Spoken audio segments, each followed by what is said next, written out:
Hey everyone, Military Gun Guy here.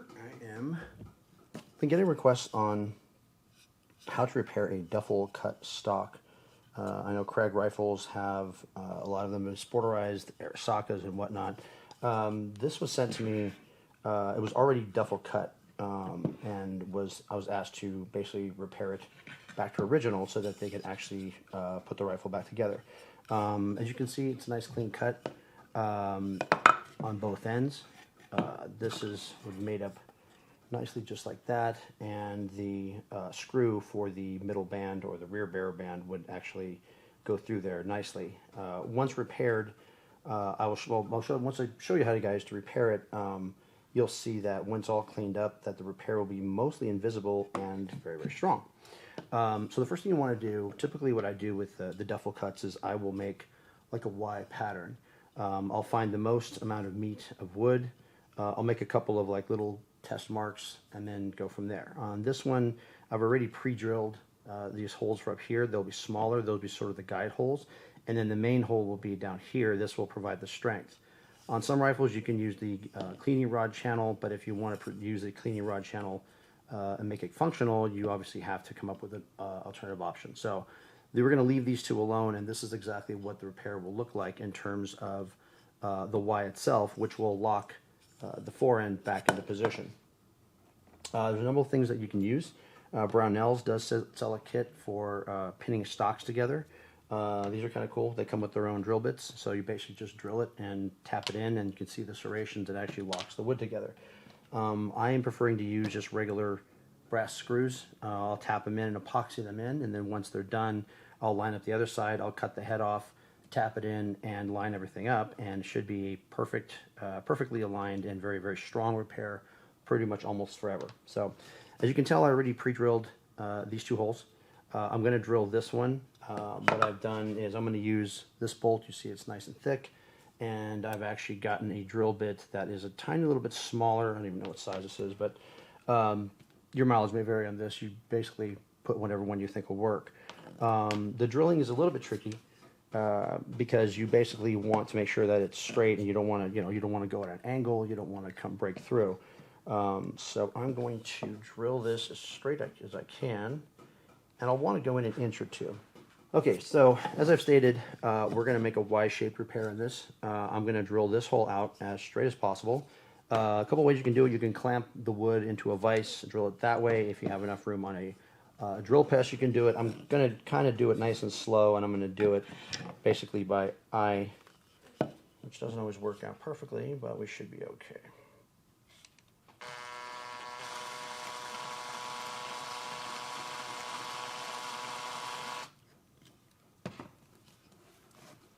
Again, the key is going slow on this. You want to probably go in about at least a good 1.5 inches to give this enough tooth, and then you'll leave the other part sticking out. Oops, can't skip. You'll leave the other part sticking out. That'll go into the body of the stock, and that'll give you a nice kind of Y-shaped epoxied repair, which should last, like I said, almost forever. So we're going to continue with the drilling.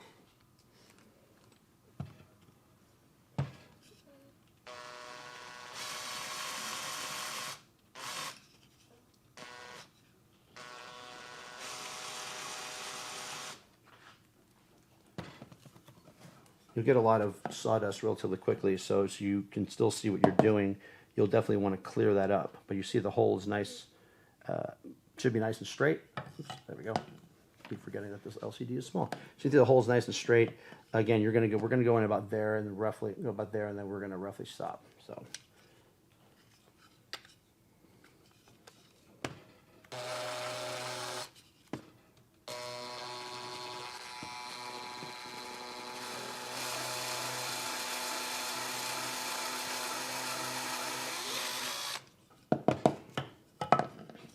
Okay, so that is a nice hole that we have created, and we will test fit this piece. Now this is going to be a little bit tight. Ideally you want to tap this in. You want to epoxy it and tap it in, so that way it's nice and snug. You don't have any wiggle.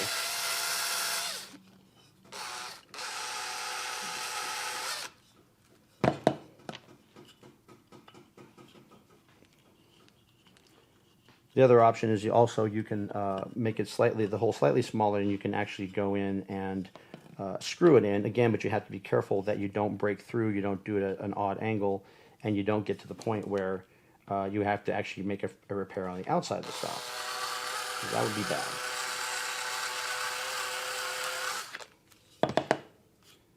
Okay, pretty happy with that. And like I said, once this is in and compressed and cleaned up, you won't even be able to actually see the repair because the actual seam is going to be covered by the rear barrel band. So when I come back, I'm going to show you, essentially what we're going to do is we're going to epoxy this in place, and then we're going to clamp this down, and then we're going to line this up, and then we're going to mark it. That way we can ensure that this straight edge is actually straight. We can tie the barrel in to make sure also that the forend is not going to hang down, because the last thing you want is your forend to look like this or look a little wonky, and then it's all strange.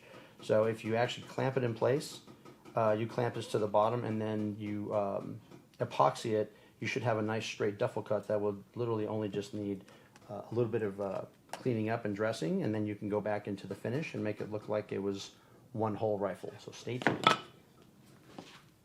Okay, now that we have our hole drilled, we are going to epoxy our pins in place. Once those pins are epoxied, then what we're going to do is we're going to cut the heads off, and then we're going to align them, and we're going to drill the base of the stock itself and tap everything in, epoxy it, and finish this repair. I like the DevCon Home 2-ton epoxy. I use it for a lot of stuff. You can use Acroglass. There's a lot of different things you can use. It's sort of a your mileage may vary type of thing. So, but the main thing you want to do is just mix up your epoxy very thoroughly.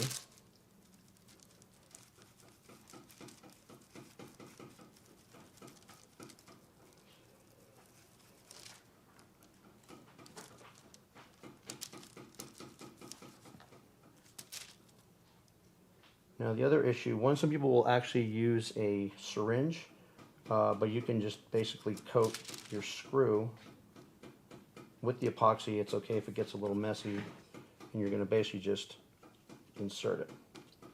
And then once you're done inserting it, then you can actually tap it in and get it all aligned and go from there. So we're going to use this one, and we're going to use this one.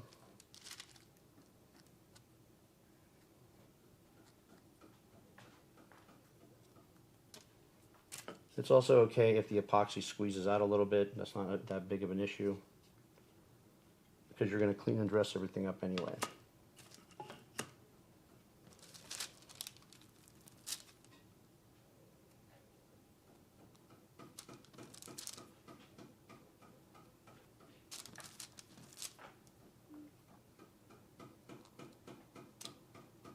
And the final piece we're going to screw in just like that. This hole is actually relatively tight, so I'm actually going to use a hammer and tap it in.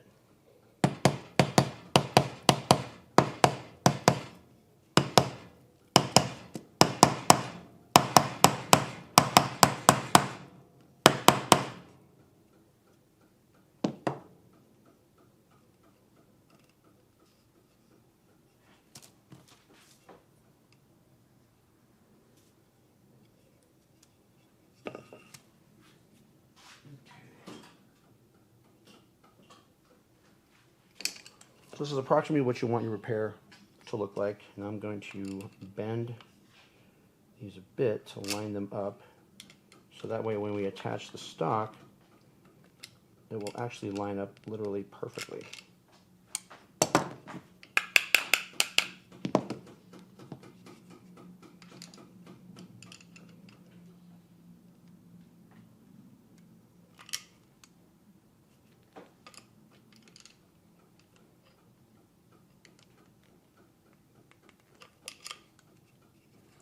There, it looks actually pretty nice. We can always clean it up and bend parts as we need to and do some trimming once the epoxy sets, which should only take maybe an hour or two. You can always clean off the excess because you don't really want to have to trim all that, but you will have to spend a little bit of time with the Dremel kind of cleaning everything up. So once this is cured, I'm going to come back and we will show you how to line up the holes for the body of the stock, and then we'll actually finish this repair.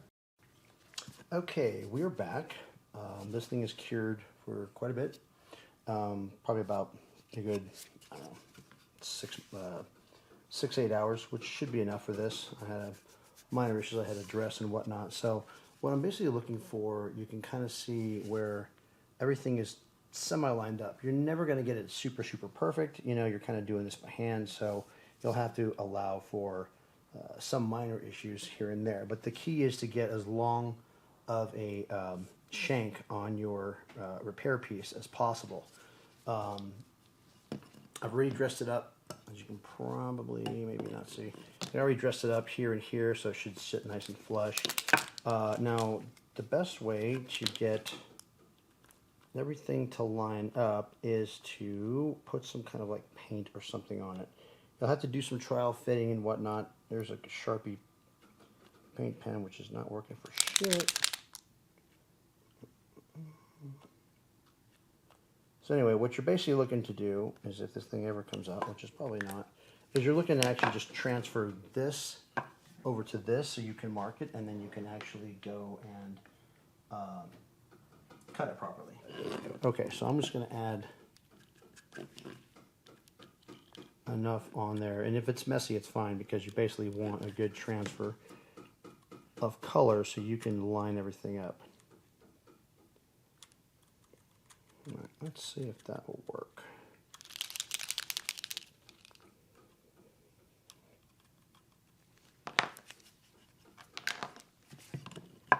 So basically what I'm doing is I'm lining everything up. I'm going to bring some light over here so you can see what the hell I'm doing. I'm just going to touch it. I'm going to try to line it up as best as possible. Put the top edge to the top edge, and just touch it. And if you can see, if everything works out, I actually have everything transferred properly. So you can actually, if you want to get an over 10 of, you can measure the height of this, which will correspond to this, and whatnot. Sometimes once you go into the stock, you might have to drill the holes a tiny little bit bigger, only because, again, it's a semi-inexact science. You're kind of trying to line everything up, but once you get it dialed in and this gets in far enough, then you can make some minor adjustments and then epoxy it in and go from there. Once that's epoxy, we actually have special clamps that we use, I think I've used in another repair, that will actually help keep all this stuff lined up. But again, if you're looking for approximate, then you can actually just take a pen and you can touch it up if you like, if that's easier.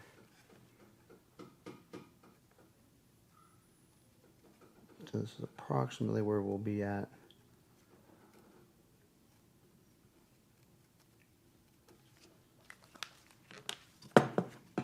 So if you're looking at that, you're not looking at anything because there's no light on it. There we go. So if you're looking at that, you basically want that to correspond to this, so that everything will actually line up perfectly. You'll have a nice, perfect straight edge across the board, and then once this is epoxied in place, your repair will eventually be complete. You can actually go in, epoxy some of this. You'll have to drill this out and clean it up a little bit, but that should actually solve the problem of your Duffel cut stock. I've done it on some birthday rifles, I've done it on some Krags, so now I'm going to do it on Arisaka, because those are fairly commonly sporterized after the war. So I'm going to drill this out, line everything up, we'll come back and we'll see how it all takes shape. Stand by.